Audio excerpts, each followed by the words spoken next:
بسم اللہ الرحمن الرحیم۔ السلام علیکم دوستو۔ بنی اسرائیل میں ایک عورت نما آدمی رہتا تھا، باریک آواز، بغیر داڑھی اور نازک مزاج۔ وہ اپنی ظاہری شکل و صورت سے فائدہ اٹھاتے ہوئے زنانہ حمام میں عورتوں کا مساج کرتا اور میل اتارتا تھا۔ کوئی بھی اس کی حقیقت سے آشنا نہیں تھا، سبھی اس کو عورت ہی سمجھتے تھے اور یہ طریقہ اس کے لیے ذریعہ معاش بھی تھا۔ وہ کئی بار ضمیر کی ملامت کرنے پر اس کام سے توبہ بھی کر چکا تھا، لیکن ہمیشہ توبہ کا مطلب بھول کر پھر سے وہی گناہ کر بیٹھتا۔ ناظرین گرامی، دل میں توبہ کا خیال آنا خوش بختی کی علامت ہے، کیونکہ جو آدمی گناہ کو گناہ ہی نہیں سمجھتا وہ بدقسمت انسان ہے۔ ایسا ہی کچھ اس عورت نما انسان کے ساتھ ہوا۔ ایک روز بادشاہ کی بیٹی حمام آئی۔ حمام میں غسل اور مساج کے بعد جب وہ محل واپس جانے لگی تو اس کا بیش قیمتی موتیوں کا ہار گم گیا، اور جب تلاش کرنے پر بھی نہ ملا تو بادشاہ کی بیٹی نے حکم دیا کہ حمام میں موجود سبھی عورتوں کی تلاشی لی جائے۔ چنانچہ سب کی تلاشی لی گئی، لیکن وہ ہار نہ ملا۔ وہ عورت نما آدمی جس کا نام نسوخ تھا، رسوائی کے ڈر سے چھپ کر ایک جگہ بیٹھ گیا۔ جب اس نے دیکھا کہ شہزادی کی کنیزیں اس کو ڈھونڈ رہی ہیں تو اس نے سچے دل سے خدا کو پکارا اور خدا کی بارگاہ میں دل سے توبہ کی اور وعدہ کیا کہ میں آئندہ کبھی بھی یہ کام نہیں کروں گا۔ اے خدا،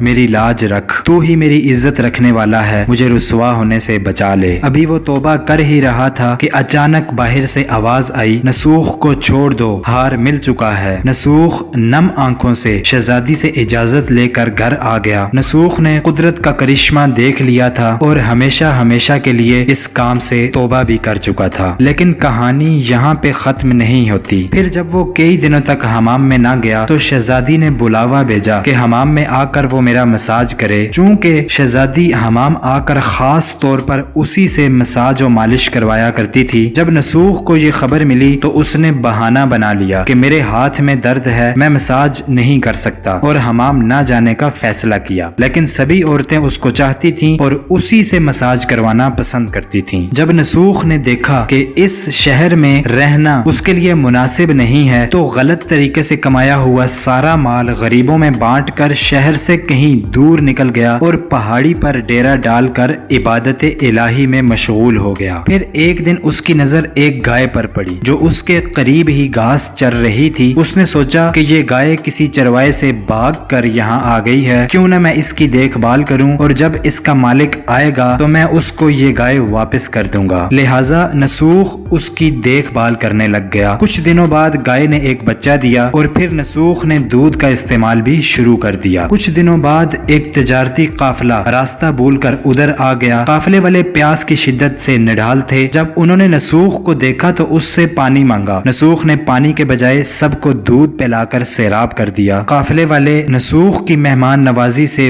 بہت زیادہ خوش ہوئے اور نسوخ سے شہر جانے کا راستہ پوچھا۔ اس نے ان کو آسان اور نزدیکی راستہ بتا دیا۔ وہ تاجر جانے سے پہلے نسوخ کو بہت سارا مال دے گئے۔ نسوخ نے انہی پیسوں سے وہاں کنواں کھدوایا۔ آہستہ آہستہ لوگ وہاں بسنے لگے اور مکان بھی بننے لگے۔ وہاں کے لوگ نسوخ کو بڑی عزت و احترام سے دیکھتے تھے۔ جب نسوخ کے چرچوں کا بادشاہ وقت کو علم ہوا تو بادشاہ کے دل میں اس سے ملنے کی خواہش پیدا ہوئی۔ یہ بادشاہ اسی شہزادی کا باپ تھا جس کی نسوخ مالش کیا کرتا تھا۔ بادشاہ کے دل میں جیسے ہی نسوخ سے ملنے کی خواہش نے جنم لیا تو اس نے نسوخ کو پیغام بھجوایا کہ بادشاہ اس سے ملنا چاہتے ہیں، مہربانی کر کے محل تشریف لے آئیں۔ پیغام ملتے ہی نسوخ نے ملنے سے صاف انکار کر دیا اور معذرت چاہی کہ مجھے بہت سارے کام ہیں، میں آپ سے نہیں مل سکتا۔ جب یہ خبر بادشاہ تک پہنچی تو اس کو بہت تعجب ہوا۔ پھر کہنے لگا، اگر نسوخ نہیں آ سکتے تو میں خود اس کے پاس چلا جاتا ہوں۔ پھر ایک روز بادشاہ نسوخ سے ملاقات کے لیے اپنے محل سے نکلا۔ ابھی اس علاقے میں داخل ہی ہوا تھا کہ خدا کی طرف سے ملک الموت کو حکم ہوا کہ بادشاہ کی روح قبض کر لیں، اور پھر اس زمانے کی